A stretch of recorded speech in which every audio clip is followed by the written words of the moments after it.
Бесплатно тестирање за сите ученици и персоналот во училиштата за да се спречи неконтролирано ширење на коронавирусот. Бараат од првата детска амбасада меѓаши.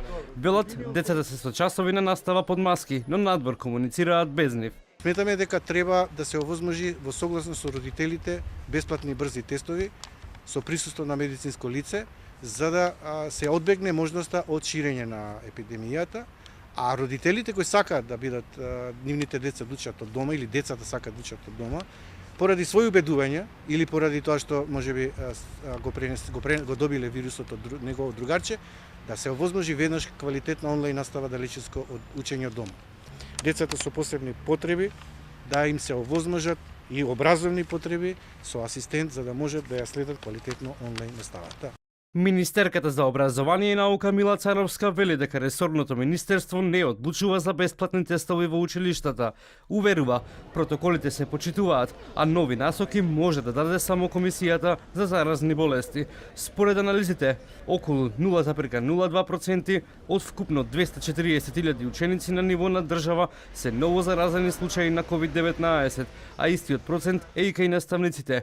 Од почетокот на учебната година до сега активни случаи од учениците биле 0,2%. Министерството за образование и наука ниту одлучува за тестови, ниту одлучува за протоколи заради тоа што сметам дека здравствените власти покажаа дека ја водат пандемијата и успешно се справуваат со истата и токму затоа продолжуваме да ги следиме инструкциите кои што Комисијата за заразни болести ги дава.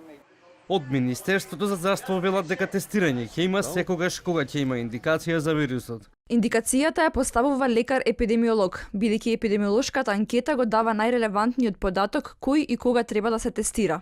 Народниот правобранител отвори предмет како се одвива наставата во услови на пандемија. До нив стигнале поплаки и представки од ученици и родители кои се пожалиле дека не се почитуваат целосно протоколите.